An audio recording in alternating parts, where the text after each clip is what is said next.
Surviving Reality contains explicit content full of snark and sarcasm that may not be suitable for all audiences. Listener discretion is advised.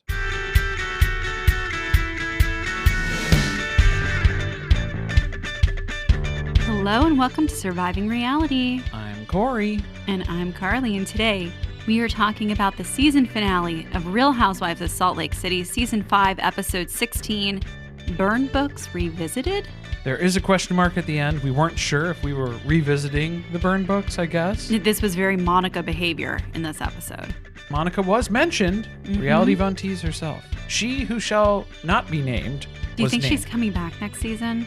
I mean, I feel like is it a soft launch of Monica? Yeah, they had to kind of just give us an idea of wrapping our heads around Monica being in an episode of Salt Lake City again. I'm kind of fine with it. I didn't really like Monica, but if they brought her back, I demand they keep Brittany because I need to see Monica's interactions with her.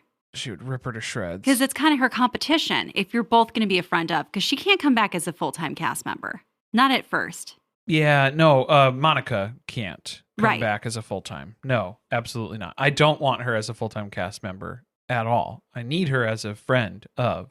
Who would bring her on? Whitney now. Whitney's her friend who's talking to her. And then that would just drive a further wedge between Whitney and Heather. You're already starting to produce the show. I'm just saying. See, I think it makes sense. It's a smart choice if you're Andy Cohen. I think they know that. And then you'd have the whole drama of we have Brittany here still, who has recorded the other women. Do we have to worry that she's going to hand things over to Monica? Is she working with Monica? Oh, yeah. Meredith would not be ready for that. Or would Monica be like, that's some snake behavior. I didn't do that to you guys. You guys did the recordings and gave them to me.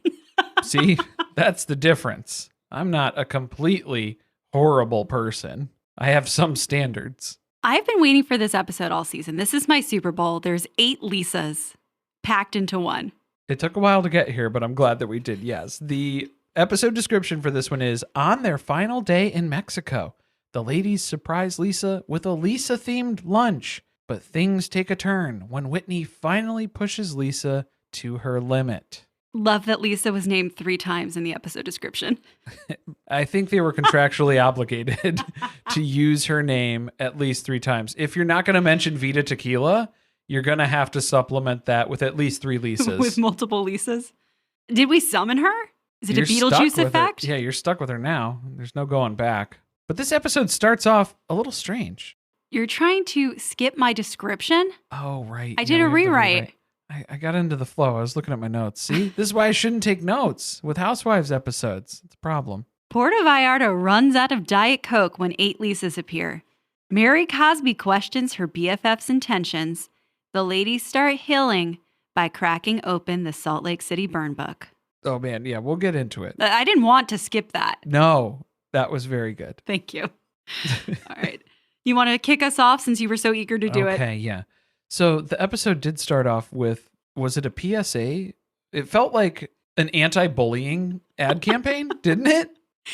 I think that they did this last season, though, when we had the whole dramatic unveiling of what they found out about Monica, but we didn't know what it was going to be yet, just that some horrible circumstance had taken place. Well, it's like the first episode from the season, it had a big fanfare sort of appeal to it as well. You have to kind of open big and close big. What was Heather wearing, though? Did you clock her confessional outfit? She had the pink frilly top with all the ruffles, which felt like it belonged on a dress.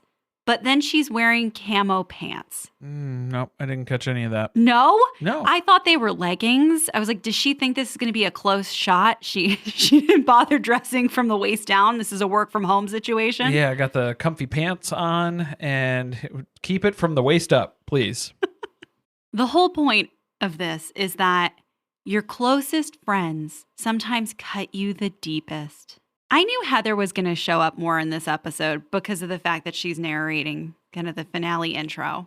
They keep her around for this. They're teasing that this could be the end of the show. They're questioning. Oh, stop. Have we this is gone... the best franchise of Real Housewives on Bravo right now. Have we gone too far where now these relationships are irredeemable at this point? Not far enough. I don't think Not so. far enough for me, Andy. No.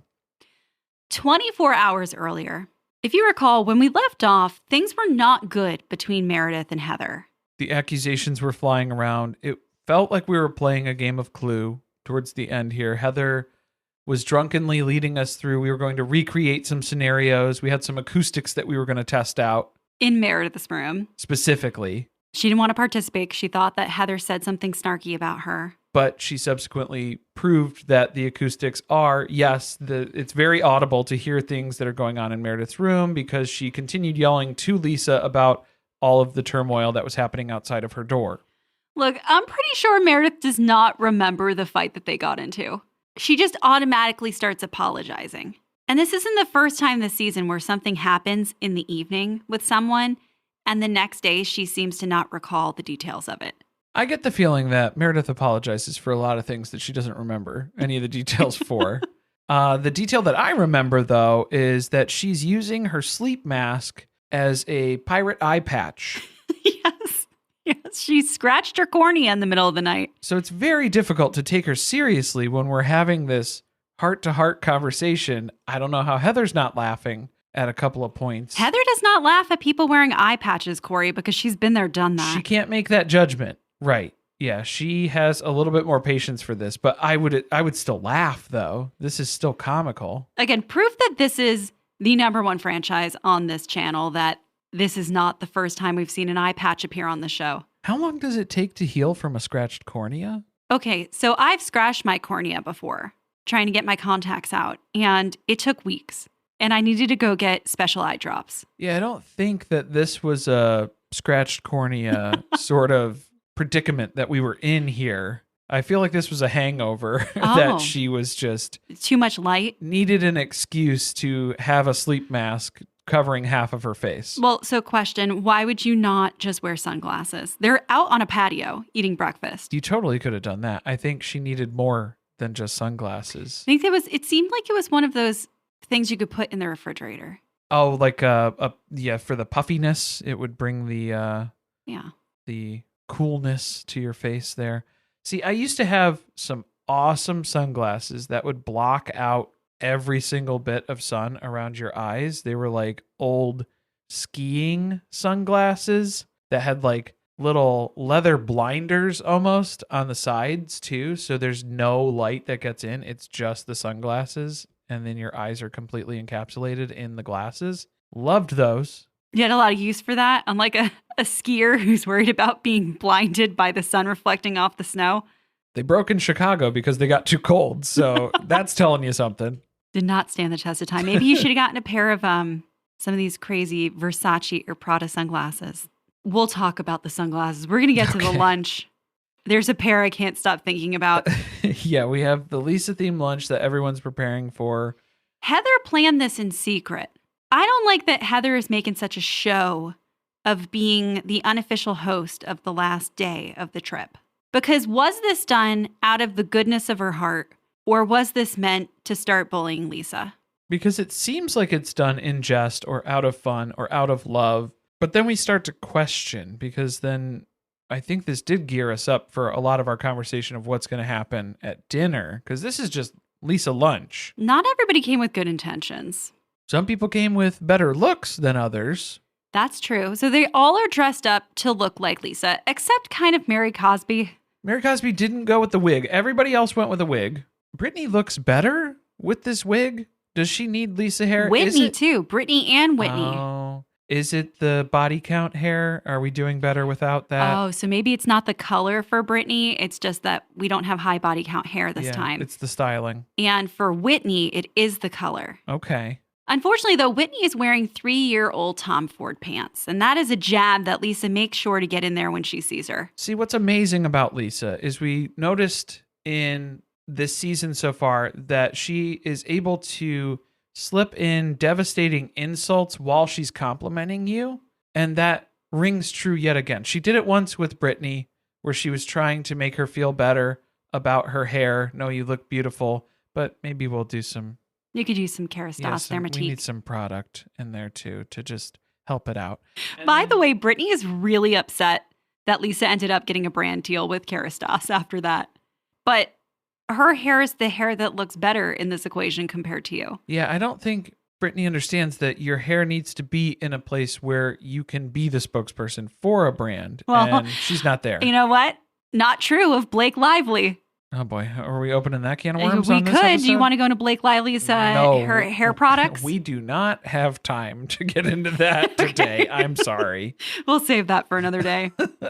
Lisa's shocked when she sees all of them dressed up. I'm not sure if she's flattered. I guess she kind of is. She doesn't really know what's going on. I thought she was confused more than anything at first, where she was trying to piece together, why is everyone wearing a wig? I don't think she realized right away that, oh, everyone is looking like me, because they don't really look like Lisa. They start acting like Lisa when they do get to lunch, because they're drumming that up when they're making all of the requests to the staff and making their orders and asking what the specials are. And everyone's just saying, I love that. I love that. I love that. I love that. This would be a nightmare for any staff. Anywhere. Oh, the waiter looks like he wanted to die. 8 Lisas coming to your table. And he's not in on the joke. What have I done to deserve this is the only question that I would be asking the rest of the day. I love that. I love that. I love that. This slowly turns into a Lisa roast, though. Kind of like an unofficial Lisa roast is where this goes. Because it starts off with just an impersonation and then imitation. And now we are kind of borderline insulting and making fun of Lisa. They had to know that this was going to stop being fun at some point. Everyone's pushing the envelope a little bit on the things that they're saying. And it's going to be only a matter of time before someone pushes the button. And of course it's Whitney, because she's intentionally trying to upset her. I think the real kicker here is that Lisa is the one who tries to warn Whitney while Whitney gets up and walks away. There is a tag dangling off the back of her shirt. And Lisa is trying to let her know, Whitney, you have a tag hanging on there. You need to take care of that. And Whitney turns around and is like, yeah, it's part of the deal. That's part of my look. I'm planning on returning this because that's something that Lisa Barlow would say. That's a rumor that she's been fighting for years, that she returns all of her clothes after she wears them. Which, why would anyone need to do that anymore when things like Rent the Runway exist? Just throwing that out there. Is Rent the Runway still a thing? Yeah, okay. You can still do that. Okay, cool. I don't know if they. I didn't You're know starting they a made nasty rumor that they've gone out of business. I didn't know they made it through COVID. Good for them. No, I think just how upset Lisa got at the fact that, okay, that's not funny. Like, we have crossed the line. And it's such a superficial thing to be upset about too. Like, it's stupid. But she gets it enrages her in a way that feels like it shouldn't have been that. And this is my note. This is my note for later on in the episode, because it's all fun and games until Lisa really does take something personally, and then it's over the line and everybody needs to back off immediately. Okay, we'll get there. I feel like she could have just turned this around. Like, we need some positive PR spin on this rumor. Instead of having to combat it and look more superficial, you need to start telling people, yeah, I do return my clothes because I am a sustainability queen. There you go. Make it a positive thing. I'm just trying to do my part to save the environment. And if I'm only going to wear these Tom Ford pants once, I bring them back. I'm sorry I didn't keep mine for 3 years like you did, Whitney. See, she could have made some jabs in there too. She had a few though, because she was talking about... Lisa practices lines. Yeah, she usually has them. It was a good one, but that didn't come out of nowhere. Oh, she's probably heard Whitney say the same thing over and over when they do argue. So then she's able to kind of come up with responses that are ready and canned, because I'm sure she's heard Whitney say it's something that she's trusted in her gut, or she had a gut feeling. And so now Lisa is ready for that one, because your gut is off. It's leaking. You should take a probiotic. And that's the response that she's going to go with. Oh, I like it. I liked what she's using ChatGPT or something. I need quips. I need one-liners. Or she's just working with Heather. She's workshopping with Heather in text messages. They're getting stuff lined up, and then that way she has stuff ready to go. But I love where once it's over the line, Lisa is trying to tell Whitney, take that wig off. You don't deserve to wear it. You don't even deserve to pretend. Look anything like me anymore. Pretend to impersonate me. You don't get that privilege. That has been revoked. It just continues to escalate. At one point, Lisa lunged at Whitney across the table. There was a lot of pointing.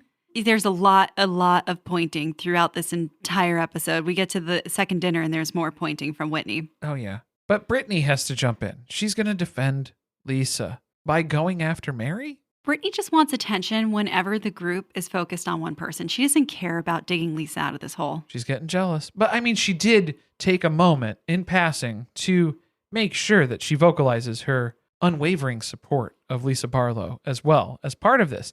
But then she's coming after Mary, and Mary had the exact same reaction that we did a few episodes ago, where we know Brittany is out of her element if she's going up against Mary Cosby. And Mary's trying to look around to see who's going to come and get her, because this is going to be bad. She's going to take this bitch out of here. It's going to be bad. So who's going to stop this from happening? She's got to remind her, we didn't forget what happened the other day. We haven't forgotten that you recorded all of us behind our backs, Brittany.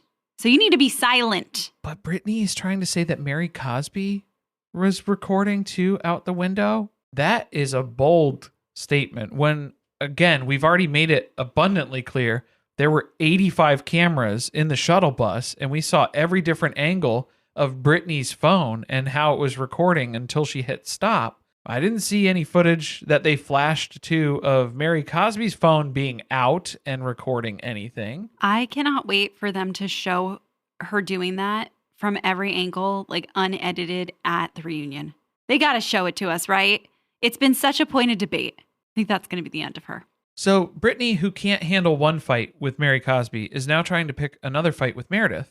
And they get into it, continue to get into it, because Meredith is not forgetting about the recording. And Brittany's upset about the things that Meredith was screaming at her and how she might never recover from some of the things that were said. That's true. I believe that. You do? I believe that Brittany will never recover from some of the things that Meredith said. She's so dramatic. So she runs off yet again, like she does every time the group confronts her about anything she does. I guess she's going to go call Jared, which, again, my theory has been the whole time that she was going to send that original recording to Jared. Yeah, it sounds like it was going to voicemail, though. Oh, of course, he doesn't pick up. He wasn't picking up on the first few rings. He's not interested in talking to her. Angie, Lisa, and Heather do manage to go chase her down because they have to pretend to care. Otherwise, it's just going to be awkward for everybody for the rest of the trip. Mm-hmm. And Mary is watching Angie leave the table, and she's side-eyeing because she's not liking this behavior that she's seeing. She did not like that. Not at all. Not one bit. But there are activities planned for today. This was supposed to be a fun, wholesome day together. They're going to split into two groups. You're going to choose to either go horseback riding or make ceviche.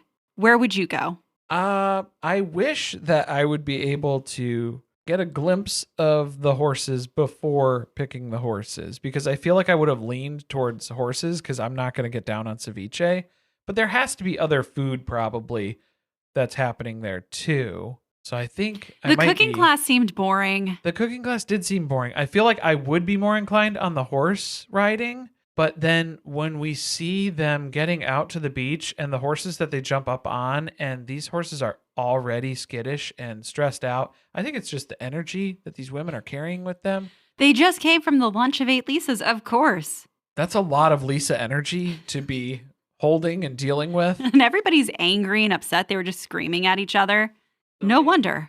So, let's not blame the horses. Let's blame the ladies. We have Mary, Bronwyn, Lisa, and Meredith, none of which are calm. And so now none of the horses are calm. There are other things to fear. Aside from them being a little out of control, Bronwyn is like looking like she's ready to get off the horse as soon as they start to leave. And nobody's paying attention to her. That would upset me more. She's not feeling safe on the horse. No, and she's expressing that and they just keep going. Yeah, it's whatever. They're already up ahead, and yeah, you're pulling up the rear here, so we got to figure this out later. We got a whole list of concerns from Mary Cosby, yeah, too. She's got bigger things on her mind. What if she develops arthritis from falling off this horse? You get thrown from a horse. Well, I guess it's good that it's on the beach. You land on the sand. I think that's kind of, isn't that like not great? Is that not great? Is it going to give a lot? I guess the sand would, unless it's like the hard packed sand down by the shore. Yeah, you don't want the water down by the water line necessarily, but I think you could do better with some soft sand. You would land in that. It would kind of cushion the fall like it would a little cradle bit. You more than just landing on hard ground, I think. But they do eventually go down by the water. They hop off the horses, thank God. and they're just standing around talking about how they wish they had their bathing suits on. The water sounded like it was nice. Nobody's having really a deep conversation. It's just, this is so nice. I wish I brought my swimsuit. This is beautiful. And then Mary brings the whole group down. I'm really upset with Angie. I think I'm done with her. That's how she started the conversation. I think I'm done with Angie. Just right out with it. Boom. What are we talking about? No, see, not even any let's tease it out to them and be like, I thought it was a little weird that Angie ran after Brittany. Didn't you guys? No, I think I'm done with her. I've written her out of my life already. Lisa's trying to get some information out of this, but then the questions that she's asking or the way she's trying to console Mary Cosby in this of telling her, yeah, I can see why that would be confusing for you. And Mary's like, I'm not confused. I'm very clear on what happened. Angie went to console a person who was attacking me. So that's not good. That's not confusing. I'm pretty sure I know where we both stand when it comes to that. So we're heading into dinner not in a great place. Where were we? It looked like Singapore. Vedanta World?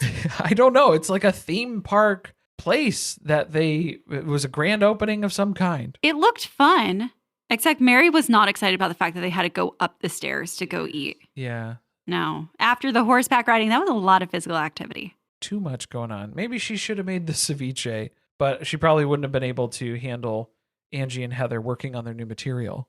That they were, again, just torturing more staff. That was pretty much the job. I completely skipped over ceviche making. There was nothing interesting that happened. No. I mean, all you really need to know is that Angie, once again, was hanging out with Brittany. And because the group split that way, there was this opportunity for Mary to bring up how she was feeling. But now we're at dinner. Bronwyn starts it off with a good toast. I missed the toast. It was a good toast. What was it? We love Lisa. We apologize to you. Our queen. Great Lisa. No, it was it was better than any of Britney's announcements this season, but that's not saying much. The bar's low. Yeah. The hair's high, the bar's low. The Lisa bar's low. Okay. Angie and Meredith have really made a lot of progress. They were able to make eye contact across the table. I'm telling you, Meredith has forgotten a lot of what happened on this trip. That's big. That's leaps and bounds, I think. From where they were, what was that, the first night that they were here? I think that was the big blow-up fight between Angie and Meredith. I don't know. Angie thinks that she's sitting pretty now at this dinner, that everyone's in a good spot with her. But little does she know what's really going on. Angie is about to find out that Mary is very upset with her. Mm-hmm. Well, Mary's not going to say anything. And that's how you know Mary's upset with you. Because normally, she'll tell you what's on her mind. Well, she also didn't sit next to her. That should have been the first signal. She had a Whitney buffer in between, which that makes the entirety of this upcoming conversation incredibly awkward.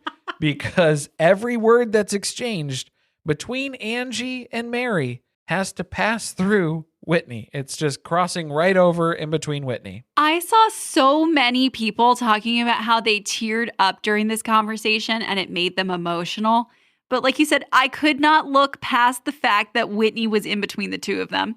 They're literally holding hands. Angie had to reach across. In Whitney's lap. In Whitney's lap. And I don't know why you wouldn't get up and move or try to switch seats with one of them or something at some point, as this is getting very heartfelt and very vulnerable here, because there is something wrong, but it ends up with them kind of coming to the conclusion that they are BFFs, best fucking friends forever. Yeah, well, it didn't start out good because Mary told Angie, I was wrong about you. That's where I'm at right now. And I'm done with you. I'm done with you. I shouldn't have trusted you. I shouldn't have told you personal things about myself. And everyone's looking around like, what does she know about Mary? We know nothing about Mary Cosby. Oh, boy. Yeah. She knows Mary Cosby's secrets. But Angie then has to profess her love. Oh, she grovels to Mary Cosby. That she has to remind her that Mary Cosby has said multiple times that God brought them together. It's their anointed relationship that we have for season 15. That's why we're here. I'm not sure how I feel about it. I think it's kind of touching. I think they're genuinely friends. Production definitely paired them up at first so that Mary would attend things this season, but it has evolved into a real friendship. And it's a lot of confessions about Mary Cosby's abandonment issues. And may I recommend yet again trauma therapy? We need some EMDR because this is still very fresh for Mary. She still deals with this on a regular basis. I think we need to kind of explore that a little bit more in a professional setting. Whatever, though, we're over it. We're better. We're back to being friends again. Yeah, it's fine. We're good. They moved on from that like very quickly. Thanks, Whitney, for helping us patch that up. In fact, things are so much better that Mary confesses she's been wanting to tell Angie she loves her when they get off the phone together, but she's been holding back. Yeah. Leaps and bounds we've made on this trip. But now Meredith has an issue. It's great that you guys were able to resolve something. Angie and Mary, very happy for you. I still have a lot of things that I want to say about Whitney and Lisa's beef that they have going on because they just can't seem to get over this. Actually, I've been relieved that no one has brought up the whole Prism rumor thing in episodes, but thanks for reopening that can of worms. Yeah.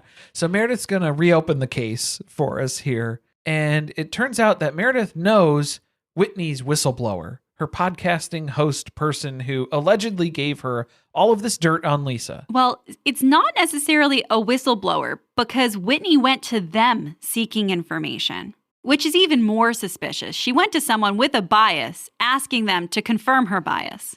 And they denied that they ever gave her any shred of proof that connected Lisa to the Alibaba Prism rumors. So now Meredith knows this because she's been in direct contact with this informant that Whitney has allegedly been in contact with.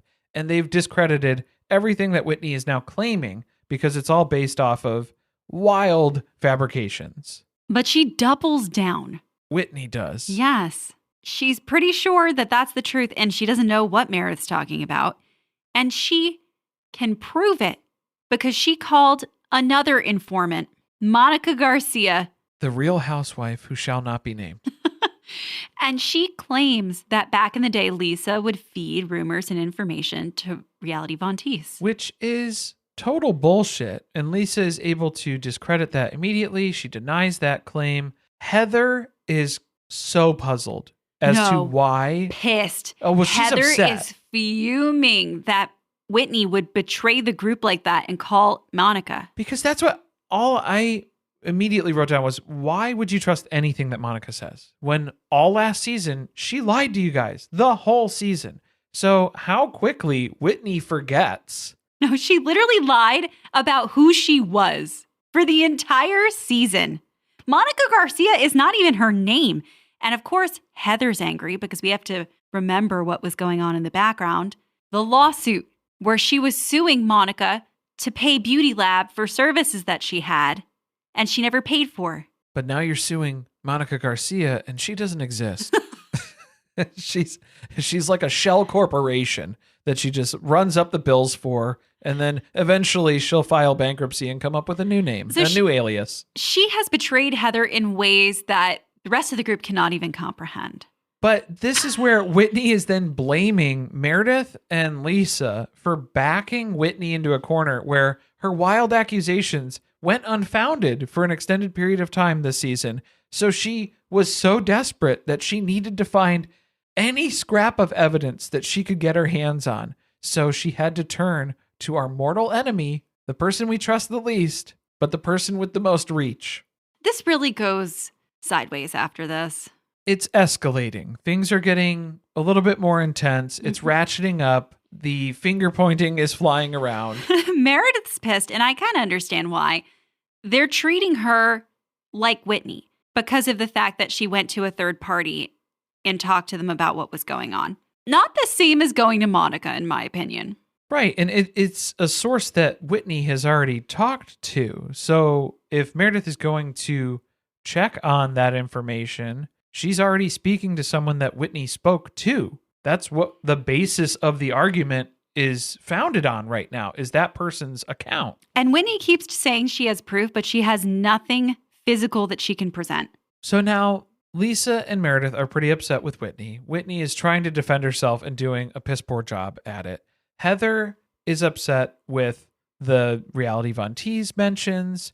And so now she has to shift gears. We're going to change it up a little bit here because this is absolutely unacceptable that our friend group has been pitted against each other Everybody's trying to plant these stories, catch people in lies. It's just ridiculous. It's so over the top.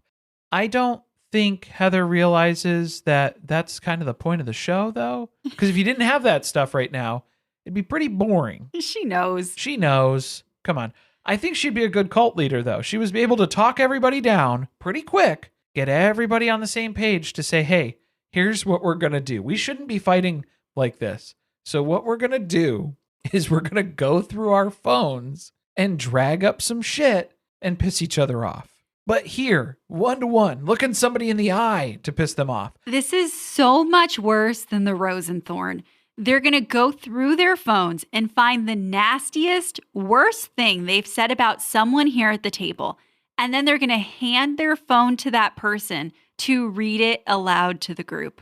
See, this is what you do when you don't have any storylines. This is when you're looking for These are the stuff. things you concoct. This is like an inciting incident. This is how you can start and stir stuff up. Or like this is like a mix-up, like a mid-season shake-up of the dynamics and the relationships. This isn't something where we already have a lot of arguments that have yet to be resolved. And now we're just bringing up even more shit. Yeah, you got it. That's what we're about to do. So this is going to be Under the rough. guise of healing, though, we're going to air everything out so that we can all come back together, and then we won't be so obsessed about trying to find dirt on one another. They start referring to it later on as burn it. You got to burn it. We're bringing this up so we can burn through that. It's start fresh. It's a clean slate. There's a lot of that verbiage that starts flying around here. Our first volunteer is Mary, and that surprised me. Surprised you? Yeah. I mean, I think Mary's pretty quick to...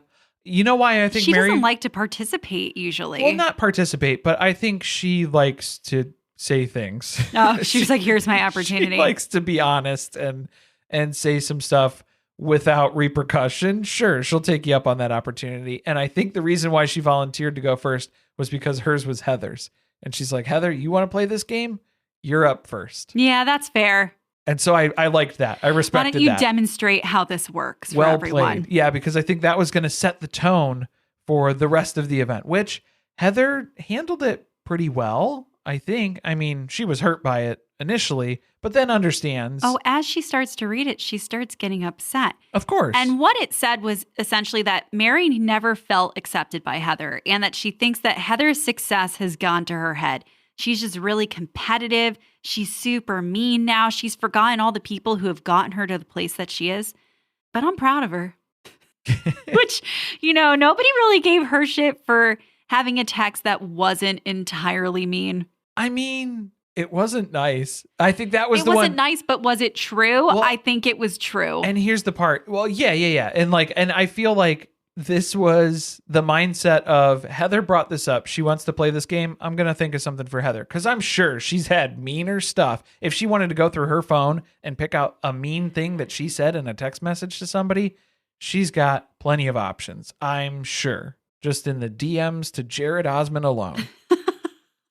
They're talking about Brittany behind But those her back. aren't texts. Those are social media. So that's different. We said to go through the texts. Yeah, only your no DMs. No. I guess Heather kind of agrees with it. She's changed. It's the positive spin. I like who I am now. So, you can say what you want about me, but at least I'm happy with who I am. I think the difference that you're seeing is that there's a level of confidence. I didn't have confidence. I wasn't sure of myself when we started the show a few years ago even. And so, yeah, it's changed now, but this feels like Heather's more authentic self. They were able to move past that, get through that, and respect each other for having brought it up. And it was coming from a place of positivity and progress.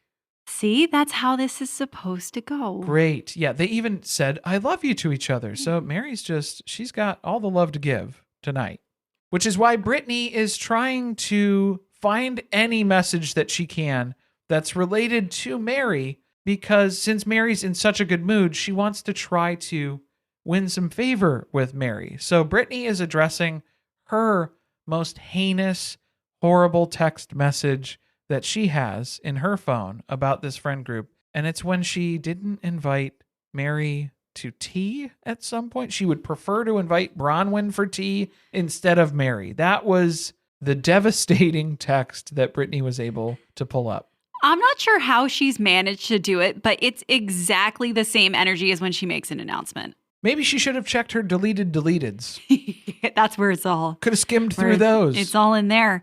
2 days ago, they all attacked her for what happened in the Sprinter van, and the meanest thing she has is a text about not wanting to have tea. It's not even that she doesn't want to have tea with Mary. It's just she'd prefer to invite Bronwyn instead of Mary. So when Mary's reading it, she's like, is this what you're trying? Is this the one you meant to show me? Is that what I'm supposed to be reading? She's so confused. Yeah, just wherever your name was. So very clearly, Brittany just wanted to try to direct something to Mary. She just searched Mary's name in her texts, and that was the thing that came up. It also feels like this was a text thread with the producer. Or something. Who was she saying that to? I would prefer to. Mary was very confused. When were you supposed to have tea with me? Please?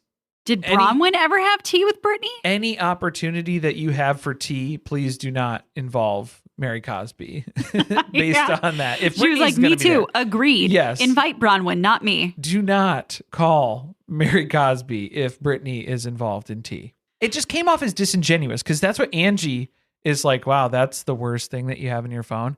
It seems like you're protecting yourself. You're not being vulnerable. You're not being part of the group. That's not the point of the exercise. She's going to learn a lesson because Bronwyn steps up to deck. To bat? Not on. I combined on deck and up to bat. If you're at bat. Yeah. There's a person who's at bat, and then the next person is on deck.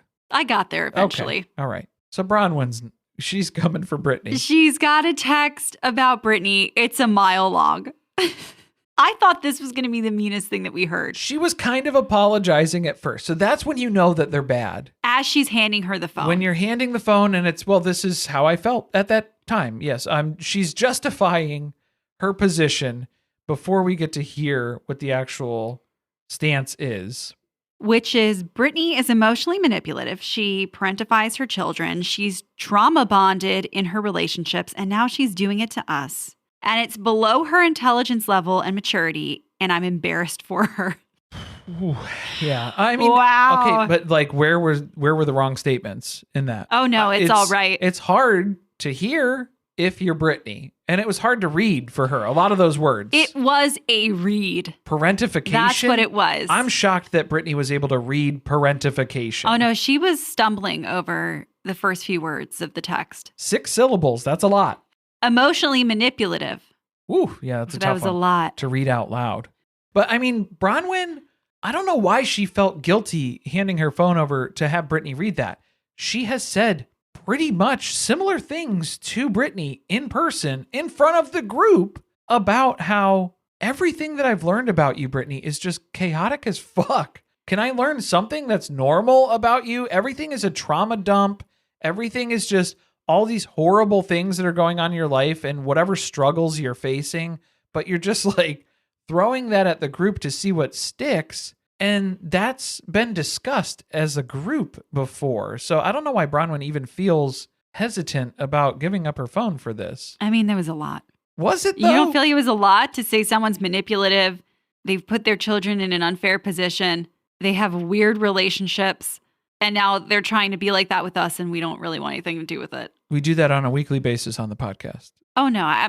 Like I said, it's a read. It's public. I guess I don't think it was that. It wasn't nasty. I would feel. But it was a read. Well, and like I would feel bad if it was something that I was texting to someone that they didn't know how I felt. That's when I would feel bad. And then I was having them read it. Mm-hmm. This isn't news. This isn't new information, or it shouldn't be. It feels like it's new to Brittany. Brittany takes it because she just goes into her recoil mode, and then that was really harsh. That was harsh. Was it? You don't know me well enough to say those things.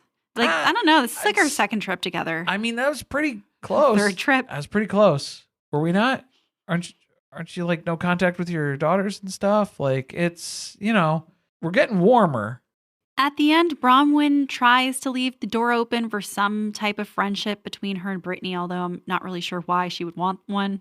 I think, well, she was just trying to say, yeah, I think you're right. I don't know you well, and that's just my read based on our interactions and the limited contact that we do have.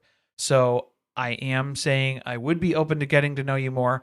I feel like Bronwyn's read is just going to get more accurate the more that she gets to know Brittany. And that's I mean, it was scary. pretty spot on without knowing much about her. This is what I'm saying. So I feel like Brittany is going to turn and run the opposite direction. So Bronwyn's going to, of course, say, yeah, if you want to hang out more, sure. But like, I don't think it's going to change my mind too much, is the unspoken part of that. Take a deep breath. If you thought that was harsh, because Brittany was very convinced that that was harsh, we're about to see harsh. Okay, Angie is my new queen. We saw her with the quick comebacks. Now we know what she's really like. Oh, man. Behind closed doors. This was Angie handing her phone to Bronwyn, and it was already bad enough when Bronwyn was kind of providing the context for her phone when she was handing it to Brittany. Angie's doing the same thing, but she's withholding her phone. So she's not even showing it to her yet. And she's trying to spin the whole story, soften the blow, trying to preface this with, I was very upset. I was angry. I didn't know what I was saying. And it's like, yeah. All right, come on, just give me the phone. And Bronwyn seems like she has thick skin. This is probably the one person in the group who seems like they could take it the most. Her and Heather, I would say. Okay. That's. Do you have a different opinion? Well, I thought Mary Cosby was going to be able to take it. Oh, she didn't have anything. But it didn't end up being a real one. Yeah, It wasn't a real one. Nothing really came her direction. Angie's text says that she likes Bronwyn's business plan, which was to marry a guy with one foot in the grave and the other foot on a banana peel. That she doesn't listen because her ears are stitched back to her head. And she wears a hot dog costume to remind us that she sucked her way to the top. Oof, yeah. And that Angie would rather be self-made any day in comparison to Bronwyn. Was this to Heather? Is that who she said she texted it to? And imagine how hard Heather laughed at that text. Oh, Heather cackled. She was guffawing. I don't know how she didn't laugh again hearing Bronwyn read the text. I mean, I'm not gonna lie. I kind of laughed. I laughed. I think it started strong. It ended strong. So it had kind of an emotional dynamic flow to it because we kind of wavered in the middle with like the mediocre ones. But I think was the ears pinned back? Was that like a reference or a dig at her dogs and stuff too? Like ears pinned back? Or was that just a plastic surgery thing? That's just a plastic surgery thing. Okay. Because I was going to say, if we're throwing in double entendre stuff on your weaker material, then that's just, wow. No, this is like very snarky to the point that it's impressive. Was she writing for Reality Von Teese? If not, she should have been on staff. Oh, man. But Angie, so this would be the one that would mortify me because this is one where this person has no idea that I've said this heinous fucking shit about them. And they're about to find out right now. And especially coming off of Brittany's, which was the afternoon tea thing, because Angie was the one who was like, boy, that was a real bombshell of a text. That's the most brutal thing that you have in your phone, Brittany. So I think Angie was second guessing her selection, perhaps. I probably would have pulled a couple of options up and decided, let's feel out the group and see the direction it's going before I bring my best material forward. I don't want to paint myself into a corner where I'm forced to only use what I've deemed as the worst. And that may be significantly worse than anything else that's been brought up at the table. And this happened after they got into the argument when they went camping or they did the Girl Scout thing. Yeah, it was the Troop Salt Lake City episode, because then that was a direct confrontation between Bronwyn and Angie. So she was very upset about that. But it was also before Angie got to know Todd really well at Meredith's bat mitzvah. Because she was pretty good buds with him. She liked Todd way more than she liked Bronwyn, but I mean, that's not really saying much at this point. So it ends up being, obviously, Bronwyn is pretty devastated here, and that's hurtful. A lot of the things that were said were very hurtful, so apologies are all around. That's how you felt. There's no arguing with that. And let's move past that. So they're doing clean slate, moving forward, and putting this behind them. Someone's got to volunteer. Lisa. Lisa has one about Meredith. The person in the group that she's the closest with. This feels like a safe choice. This is your cop out pic. And especially the date. How old is this text? Oh, she wanted to make it clear that this was from like a year ago. Remember when we were claiming that Meredith weaponized information? I just want to put that to bed. I know that's still been a lingering issue that we've been facing here. This like C-grade storyline that they had going on last season. I know everybody's just been scratching their heads wondering what's going on with that. Everyone is wondering what the hell's going on right now because we watched Lisa Barlow call Meredith a garbage whore on TV was it 2 seasons ago? And the meanest thing she has in her phone is that she feels like Meredith weaponizes information and that it's fucking dirty and she doesn't like it.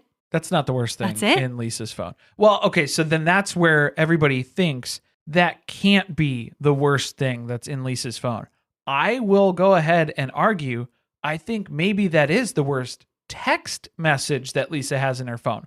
We know Lisa's not a big texter. She calls. She prefers to be on the phone for hours at a time. She talks on the phone. See, so that is probably her worst text. She doesn't leave her seats. Slander. She does slander. Slander is spoken. In print, it's libel, and she's not a libelist. That's like the second worst one we've had as far as it being a dud. Yeah, Brittany I think takes the cake. Yeah, Brittany, I have a special announcement. Brittany's was the worst. Spoiler alert. Everyone's starting to look around the table like, all right, we got people here who are willing to be real and actually air their dirty laundry. And then we've got Brittany and Lisa. I feel like since Lisa read hers or handed hers off to Meredith, I feel like Meredith should have had to pick because I don't think we even got to see Meredith pick. Meredith didn't do it. And if we were going around the table, Meredith would have needed to direct something at Angie. So that probably wouldn't have been good.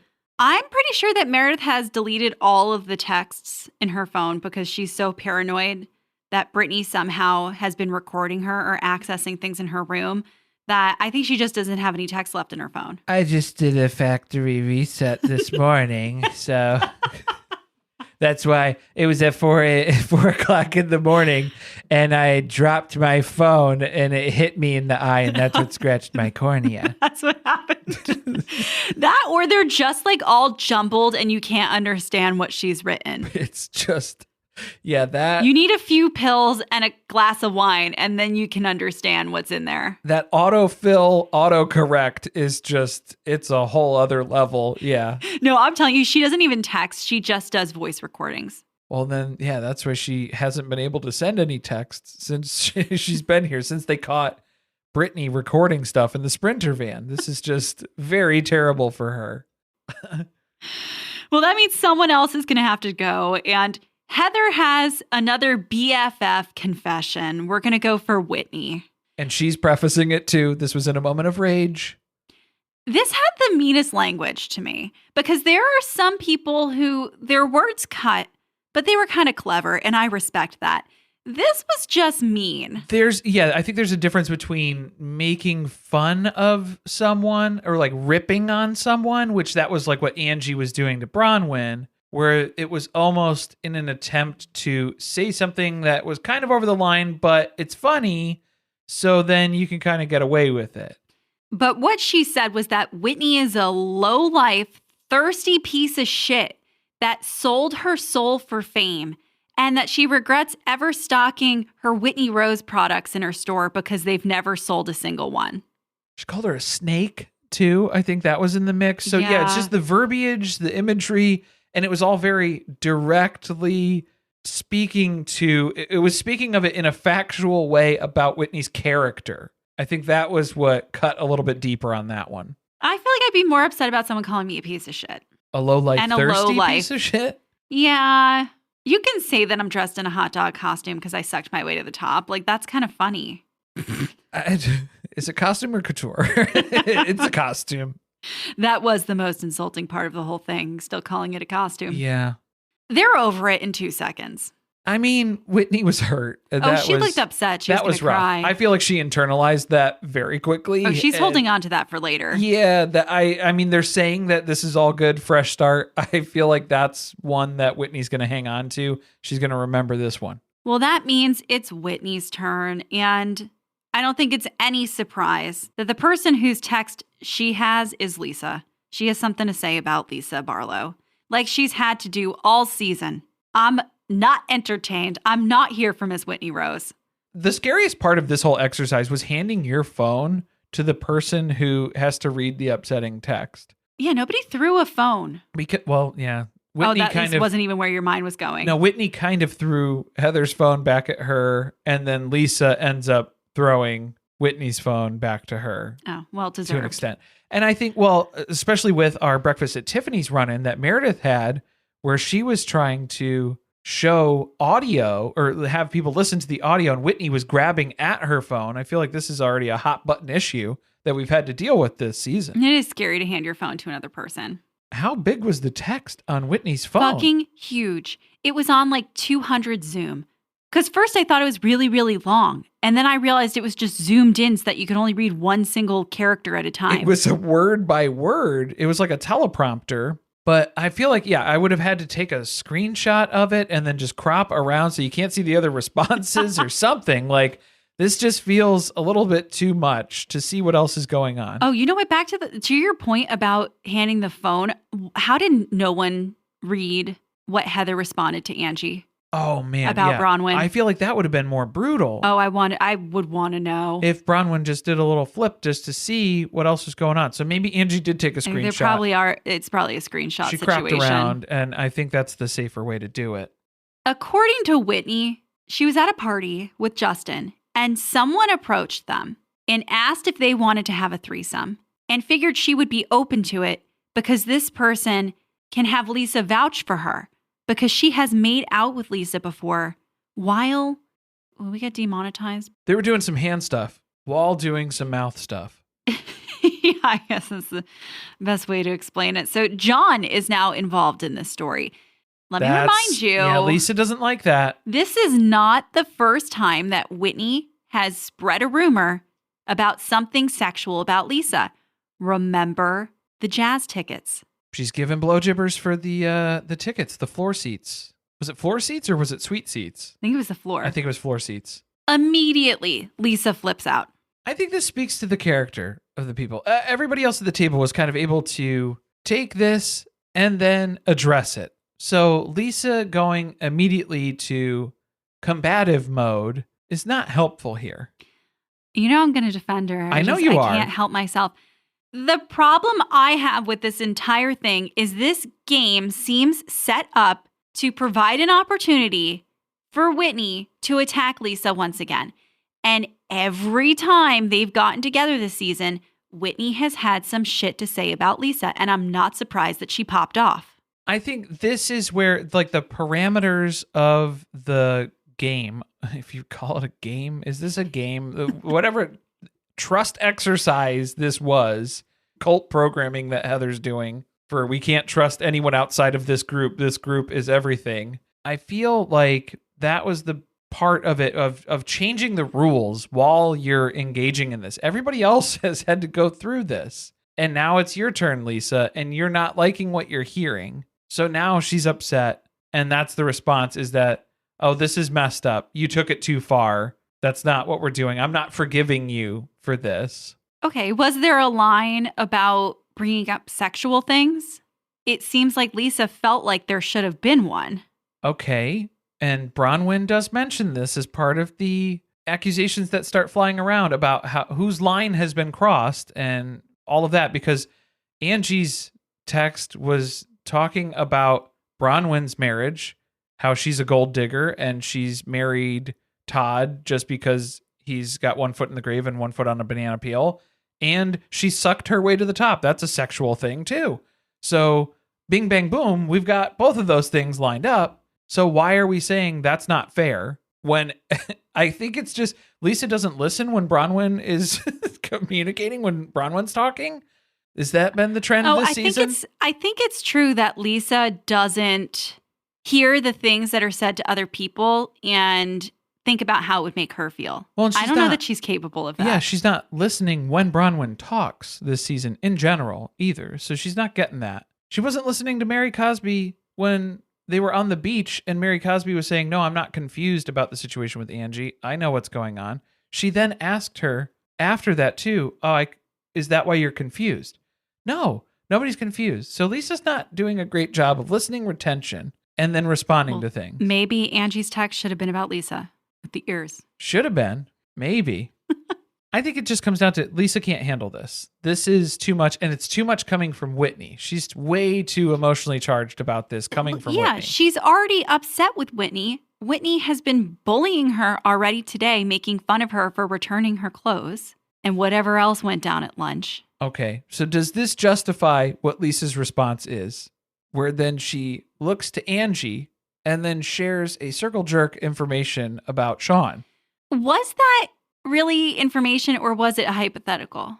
I think that was stuff that she was saying she's heard rumors of that. How does that feel? Okay. It was spiteful. You probably shouldn't have repeated that then. Right. And to throw that out, and then that's where Mary Cosby was like, that was completely uncalled for. But I think Mary Cosby had to be very quick to get up from the table and then go with Angie because she needed to show Angie, this is what I needed you to do with me and Brittany earlier. This is where you messed up. This is support. This is what this looks like, is choosing a side and being loyal to the people that you trust. Before Angie leaves the table, though, she throws something at Lisa. The flowers. The flowers. It's not the first time she's picked something up and thrown it across the table. And her titties are falling out of her dress, man. She's throwing the chi-chis, I think is what she was. Yeah. You can't compete with Angie. Now, the crew did have to step in and pull Angie away. They were like, get back here. Rightfully so. She's not that far from the table. You can still see her in the shot. I just think that this was Lisa being unable to handle the claim that was made by Whitney. And so then she didn't know what to do with those emotions. She had to throw some of that onto Angie to say, here, you process some of that because I can't handle it. Was Angie defending Whitney, though? No. Or she just said nothing? She was just sitting there, innocent bystander, and then all of a sudden Lisa yelled something at her. That was where, I think they were saying like, this is part of the exchange, this is what's going on. And then Bronwyn had mentioned like, Angie said stuff about my marriage. So why are we saying that marriages and sexual stuff is over the line when that's already been addressed? We've already bulldozed over that with Bronwyn's turn. Well, Bronwyn, I would say Lisa came to your defense once this season. What? Are you saying that Lisa defended Bronwyn by throwing Angie's husband under the bus? That's what I'm saying. I am doing mental gymnastics. Wow, that's a take. See, get me on a Housewives reunion. Wow. I will twist this until I get the story I want. Yeah, we need to ask Bronwyn, did you feel defended when Lisa threw Angie under the bus? No. Technically it was Sean. She's deflecting. I know, but she's deflecting. This is Lisa. She can't deal with her own shit. And so she's pulling up and drumming up more ridiculous stuff about Angie's marriage. And then, here, you defend that because I don't know how to speak to this. I wasn't ready to talk about this. I don't know why she just didn't stick with Whitney. The whole table, I feel like they should have been behind her, but they weren't. So maybe that's why she decided to turn her attacks elsewhere. Because when Lisa started trying to come back at Whitney for what Whitney said to her, everyone was defending. This is just the way this is going. You're supposed to now take her apology. Well, they were supposed to work through it, squash the beef. Okay, but I don't feel like that's why Whitney was doing this. She was not going to genuinely apologize to her. It was just an opportunity for her to say something else to Lisa. Well, I feel like that would have been a good way to get the table on your side if you were Lisa. If you would point that out and say, I don't feel like this is coming from a genuine place, and this is why I'm upset. If she was able to verbalize that, that is not what Lisa did. So Lisa does need to be held accountable for her own reaction. She goes from 0 to 100. And then it's 0 to 100, not on Whitney, but on Angie. So then that's where it gets really out of line, is now you're taking things out on people that didn't even have any sort of involvement in this. Meredith's got her back. There's nothing okay about any of this. She's very upset too. It's just funny that Meredith and Lisa are the two people who are the most upset about all of this stuff. And these are the people who probably can't own any of their shit. So that's the lesson that's learned, is that we have some authentic people at the table who want to be here, who want to have these authentic relationships with each other. And then there's other people who just want to cast blame and defer every other emotional state onto everyone else. It shows the true colors, I think, is what Bronwyn's getting at. And that's where we're leaving them until the next episode, which is the first part of a 3-part reunion. It looks like it's going to be good. It does. I'm a little conflicted about Todd being there. Yeah, just the husbands in general. I don't think we need the husbands on stage. You can have the wives talking about the husbands, but I don't think we need firsthand accounts. I did hear that Heather said after they all went out to dinner together, except for Bronwyn. Well, that makes sense. So we'll have to see what goes down. Yeah, probably because Todd said you're not allowed. It's past curfew. I think you're right. Well, a few announcements before we go. We have started recapping season 3 of The Traitors here on Surviving Reality. There's been a murder. You can get plenty of Scottish accents over there. Horrible Scottish accents. I think you're pretty good at doing that. That was okay? Yeah. My bagpipes are better, though. Well, let's have somebody, if you're Scottish out there, let us know. What do you think of Corey's impression of Alan Cumming playing a character of a host? A heightened version of his own persona. It's an amazing show. You do not need to know who anybody is. We don't. No, you get right into it very quickly. I mean, we know some of the people, but yeah, we're piecing it together. I don't know a lot of the gamers, but there's a lot of Housewives. There's a lot. Well, for now, in the first 3 episodes, it's don't already... give anything away. Yeah, I know. Spoilers. Sorry. And then if you follow us on TikTok, I'm sad that it's possible next week when we're back here again, we won't be able to say you can still follow us there. Yeah, this might be your last chance to subscribe on TikTok or to follow us on TikTok. No, go to YouTube. Yeah, you got to go to YouTube. And we've got over 1,000 subscribers over there. So we've hit our goal now. Thank you so much for being part of that journey. And I guess we'll have to set another goal for a number of followers. If we got all of our TikTok followers onto YouTube, then that would be something, I guess. Yeah, this is the second time this has happened to us. I feel like we should have. We had Twitter, got rid of Twitter. R.I.P. Twitter. Now we're going to lose our TikTok. Just checking them off the list, working our way down. Don't worry. Also, over on the Patreon, we got a bunch of fun stuff planned for this month. It's the 5-year podiversary celebration. So we just finished recapping season 3 of Natalia Grace. We got all those parts, 1, 2, and 3. Absolutely crazy. Well, not as crazy as the first 2 seasons. But I thought it was really good. But we got into it. Yeah, there was still plenty to talk about. It was crazy. So be sure to check that out. You can get access to all of our episodes ad-free and early over at patreon.com/survivingpod. Thanks for listening. See you next time.